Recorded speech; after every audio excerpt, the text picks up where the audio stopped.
What happens when the world's largest airline becomes its least profitable? American Airlines presents a fascinating paradox in modern aviation. By passenger volume and scheduled flights, this carrier stands as the biggest airline globally, moving millions of travelers across continents daily. Yet behind this impressive scale lies a troubling reality that few outside the industry understand. When we examine financial performance metrics like profit margins and revenue efficiency, American consistently trails behind its main competitors, Delta and United. This isn't a story of bad luck or unfortunate circumstances. Instead, it's a masterclass in how poor strategic decisions compound over time, transforming a giant into a struggling underperformer in one of the world's most competitive industries. The pandemic decision that changed everything.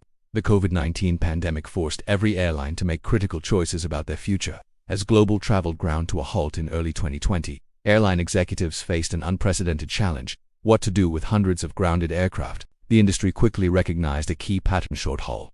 Domestic travel would recover faster than international long-haul routes due to government restrictions and passenger hesitation about overseas travel. United Airlines chose preservation, storing their wide-body fleet in desert facilities and maintenance hubs, keeping them ready for eventual redeployment.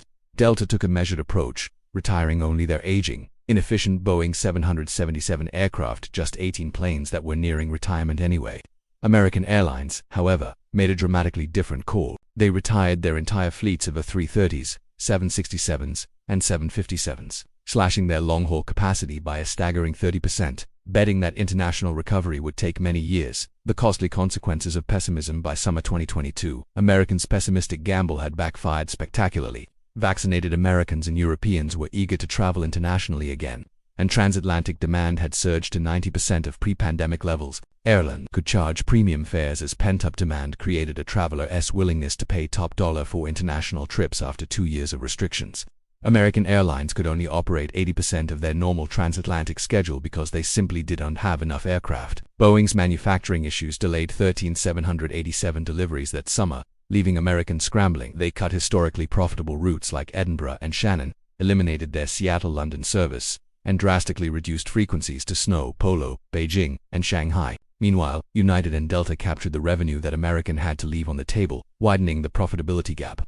The new versus old aircraft dilemma. When Boeing finally resumed deliveries, American discovered they'd created another problem. Their fleet was now over-indexed on newer, more expensive aircraft. While newer planes offer better fuel efficiency, they come with significantly higher monthly lease or financing payments. Airlines need to fly these expensive aircraft enough hours to offset the higher costs through fuel savings, creating a delicate balance.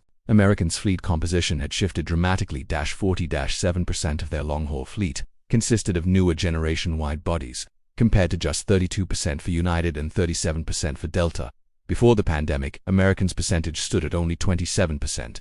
This imbalance meant they struggled during seasonal demand fluctuations, unable to reduce flying in winter months without wasting money on underutilized expensive aircraft. The wrong retirement decisions had locked them into a financially disadvantageous position that would take years to correct. The Pacific strategy that never took flight. American struggles in the Pacific market reveal another layer of strategic failure. They've always been the weakest trans-Pacific carrier among the big three, partly because their West Coast hub at LAX is shared by all three major carriers. This means none of them have the dominant domestic network needed to feed passengers efficiently to international flights, a critical disadvantage in the hub-and-spoke model. Seeing an opportunity, American partnered with Alaska Airlines in early 2020 to build a Seattle hub instead. They announced ambitious new routes, including a pioneering non-stop service to Bangalore, capitalizing on Seattle's tech connections and geographic advantage. London and Shanghai routes were also planned. However, only the London flight materialized, and even that added little value since partner British Airways already served the route multiple times daily.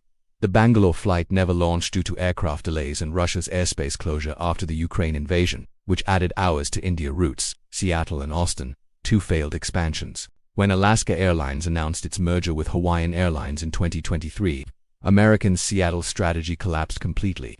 Alaska planned to use Hawaiian's wide-body aircraft to build their own long-haul network from Seattle, directly replacing American's role. The partnership evaporated, and American eventually canceled all Seattle long-haul routes, having wasted enormous resources on an expansion that never delivered returns. Simultaneously, American pursued an aggressive expansion in Austin, Texas. As remote workers flooded the city during the pandemic, Austin's airport traffic boomed, reaching full demand recovery a year before the national average in April 2022. American increased their destinations from 8 to nearly 40, quintupling their seat capacity. They hoped to lock out Delta and capture market share before the airport's planned 2030s expansion. However, demand couldn't support this rapid growth, and union agreements limited their use of smaller regional aircraft. By 2023, Austin's growth had stalled, and American retreated, slashing routes once again. The Northeast Alliance antitrust battle, perhaps.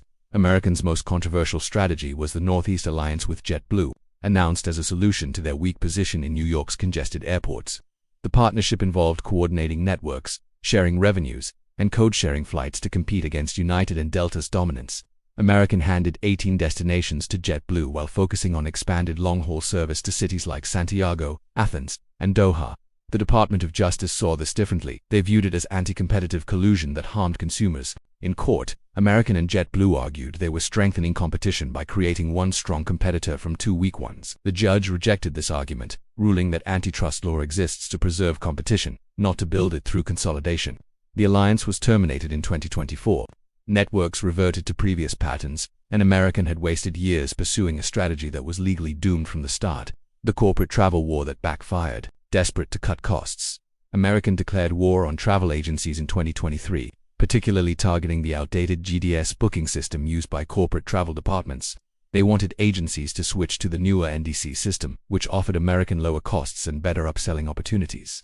American pulled the cheapest 40% of their fares from the old system and eliminated mileage earning on non-compliant agency bookings. The strategy backfired catastrophically. Instead of complying, agencies simply stopped booking American Airlines, directing corporate clients to United and Delta instead. Corporate customers didn't bypass their agencies, they just gave competitors more business. By summer 2024, American reversed course, but the damage was estimated at $1.5 billion in lost revenue in just the first year. This self-inflicted wound further widened the gap with competitors while burning bridges with crucial corporate accounts, a giant struggling to stand. Today, American Airlines faces a stark reality: they're earning billions less than Delta and United each quarter, a financial gap that threatens their long-term viability. While new 787 deliveries with improved business class configurations and incoming A321 XLR aircraft show some progress, these changes merely restore American to its pre-pandemic position.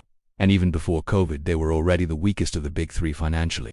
The airline's 5-year post-pandemic journey reads like a case study in how not to run a major carrier. Seattle, Austin, the Northeast Alliance, and the corporate travel debacle each represented massive investments of time, money, and resources that yielded nothing but losses. The question now isn't whether American can catch up, but whether they can avoid falling so far behind that the U.S. airline industry effectively becomes a duopoly. Join the World Documentaries family. If you found this deep dive into aviation strategy fascinating, hit that subscribe button and ring the notification bell. We explore the hidden stories behind the world's biggest industries, revealing the decisions that shape our daily lives. Drop a comment below. Have you noticed changes in American Airlines service quality? What airline strategy mistakes surprise you most? Your insights help our community learn together, and we read every comment. Like this video if you appreciate in-depth business analysis, and share it with anyone interested in aviation or corporate strategy. Stay curious, keep exploring, and we'll see you in the next documentary.